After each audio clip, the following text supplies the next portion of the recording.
40 জন এসেছেন। মাননীয় মুখ্যমন্ত্রী নিজেই বলেছেন যে একটা বাড়িতে 40 জন আসা এতটা জায়গা থাকে না, কিন্তু তা সত্ত্বেও ছোট এরা, সুতরাং তাদের কথাকে যথেষ্ট গুরুত্ব দিয়ে মাননীয় মুখ্যমন্ত্রী তাদের 40 জনকেই আসার কথা নির্দেশ দিয়েছিলেন এবং অনুমতি দিয়েছিলেন। কিন্তু দেখা গেল যে তারা 9টা অবধি কিছু বললেন না। যখন মাননীয় মুখ্যমন্ত্রী 9টা অবধি অপেক্ষা করলেন, তারপরে সবাই যখন আধিকারিকরা এবং তার সাথে আমিও যখন আমরা বেরোতে যাচ্ছি, ওদের বলে যে আমরা বেরিয়ে যাচ্ছি, তখন ওরা মাননীয় মুখ্যমন্ত্রীর সাথে আলোচনা করবেন বলে বললেন যে তারা সমস্ত যা যা তাদের প্রিকন্ডিশন ছিল সেই প্রিকন্ডিশনগুলো তারা আর সেগুলোর উপর জোর দিচ্ছেন না, তারা মাননীয় মুখ্যমন্ত্রীর সাথে বসবেন। তো 3 ঘন্টা, মনে রাখবেন, আগে কয়েকদিন ধরে 2 ঘন্টা করে অপেক্ষা করেছে, আপনারা সেটা সংবাদ মাধ্যমে দেখিয়েছেন, মানুষ জানে। এবং তারপর গতকাল 3 ঘন্টা অপেক্ষা করেছেন।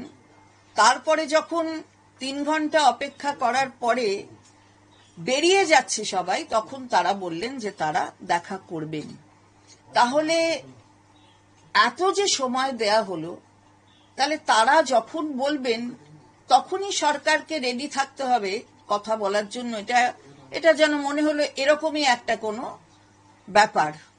মুখ্যমন্ত্রী নিজে 8টার সময় তাদের কাছে বলেছেন, তাতেও সাড়া পাননি। তো আজকে বুঝতে হবে যে এই কর্মবিরতি মানুষের পক্ষে কতটা ক্ষতিকারক হচ্ছে। ইতিমধ্যেই 29 জন মানুষের প্রাণ গিয়েছে, এটাও সবাই জানেন, এবং কয়েক হাজার মানুষ বিভিন্ন অপারেশনের জন্য অপেক্ষা করছেন। অন্তত 7,000 মানুষ, তার মধ্যে 1,500 মানুষ হচ্ছে হার্টের পেশেন্ট, যাদের খুব সত্বর দরকার অপারেশন করবার। তাছাড়া সন্তান সম্ভবা মহিলা, তারা প্রসব করবেন। প্রসবের যন্ত্রণা তো আটকে রাখা যায় না।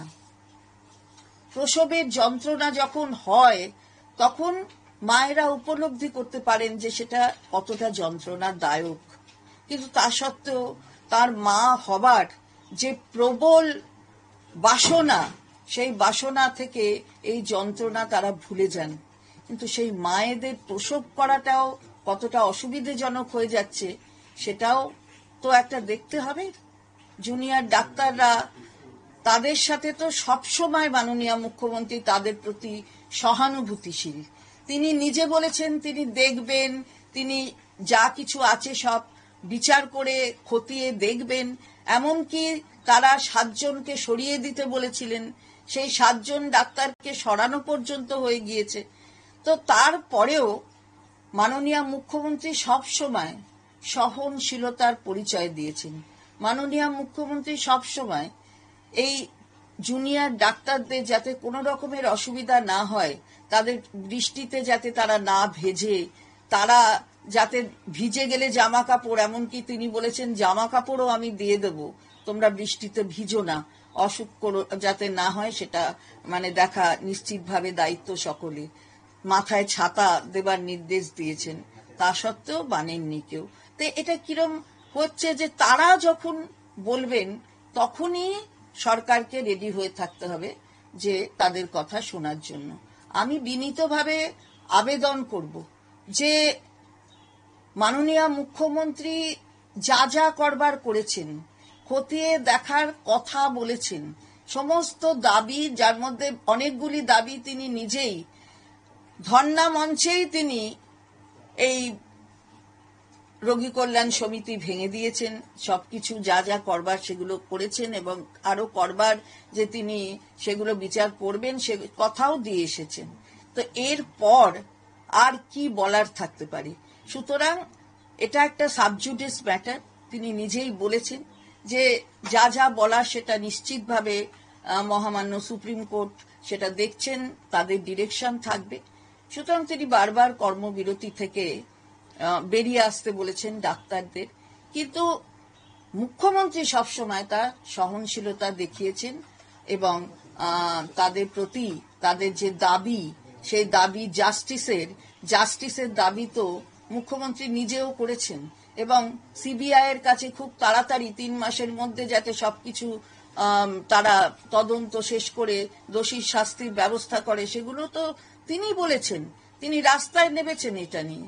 জাস্টিস তো সবাই চায়, কিন্তু সাধারণ মানুষ নিশ্চিতভাবে তাদের আবেগ, সেই আবেগকে শ্রদ্ধা সবাই জানায় এবং তারা এই মেয়েটি জাস্টিস পাক এ বিষয়ে কোনো সন্দেহ থাকতে পারে না। এরকম নক্কারজনক ঘটনা কোনো মেয়ের সাথে যাতে না হয় সেটা নিশ্চিতভাবে বাঞ্ছনীয়। এরকম কোনো ঘটনা কখনো হওয়া উচিত নয়। তাই কিন্তু এই যে সাধারণ মানুষের এই যে অবস্থাগুলো হচ্ছে, অর্থাৎ কর্মবিরতির ফলে অনেকে চিকিৎসা থেকে বঞ্চিত হচ্ছেন, সেদিকটাও তো দেখতে হবে। সাধারণ মানুষের এই যে অসুবিধা, সেই অসুবিধার কথাও তো চিন্তা করতে হবে রাজ্য সরকারের পক্ষ থেকে। তাই যা যা করবার মাননীয় মুখ্যমন্ত্রীর নির্দেশে, তিনি নিজে মুখ্যমন্ত্রী হিসেবে নয় দিদি হয়ে সকলের কাছে বলেছেন। সুতরাং এবার কি সিদ্ধান্ত তারা কিভাবে নিয়েছেন, কি ন্যারেটিভ তৈরি করছেন, সেটা তাদের ব্যাপার। এরা ছোট ছেলে, আমাদের মুখ্যমন্ত্রী সবসময় তাদের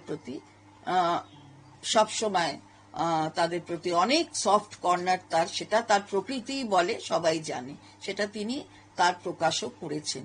সুতরাং আজকে যে চিঠি আমাদের কাছে রয়েছে, আপনারা দেখতে পাচ্ছেন, আপনারা জানেন, আপনাদের কাছেও আছে যে চিঠি ওরা দিয়েছেন, যে চিঠি এখান থেকে কালকে গিয়েছে মাননীয় মুখ্যমন্ত্রীর অফিস থেকে তাদের আসার জন্য, সবটাই আপনারা জানেন। আমার কাছেও সেই চিঠি আছে। তো সেটা আমরা বলবো যে যতটা মাননীয় মুখ্যমন্ত্রীর করার তিনি কিন্তু করেছেন।